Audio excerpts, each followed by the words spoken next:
Just a quick message to say that if you detox too fast, you're going to suffer.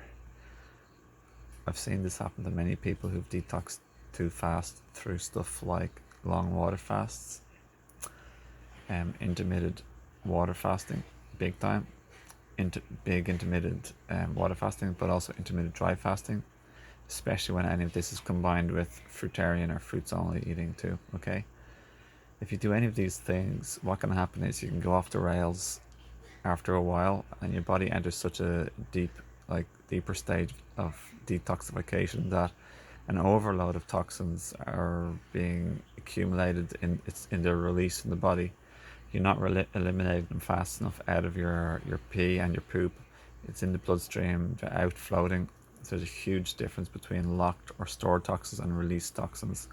If the released toxins are released, it's great as long as you can eliminate them fast enough, but if you can't, it's a disaster and you will suffer.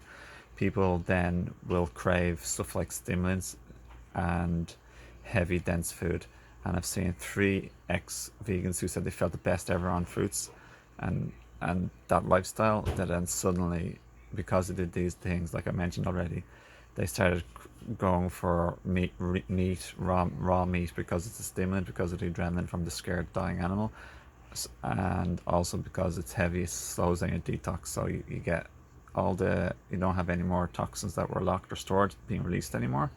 So it's a double way to feel better: stop the detoxification fully and then stimulate yourself. So there's ways to stimulate yourself via like vegan or vegetarian ways, such as chilies, cayenne pepper, chocolate, even chocolate sugar, nut bars, that type of stuff, as well as even stuff like coffee. Some people have an organic coffee with reishi, for example. Yeah, even just cooked food is a stimulant too, but I'm not going to recommend cooked food. It's a negative type of thing in general, unless it's starchless vegetables like green leafy vegetables like broccoli or cauliflower or spinach.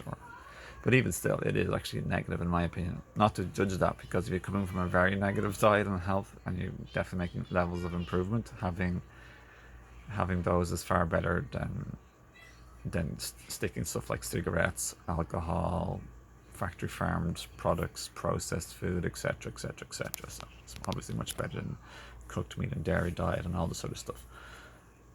Yeah, so the message to take home is be careful, transition, take your time, don't be in a rush, make it a lifestyle, not an event. Don't just have a big event of detoxing, try and make it a lifestyle, but a balanced lifestyle. Like Dr. Moore says, the art of detoxification. Otherwise, like I said at the beginning, you will suffer and you'll fall off the rail.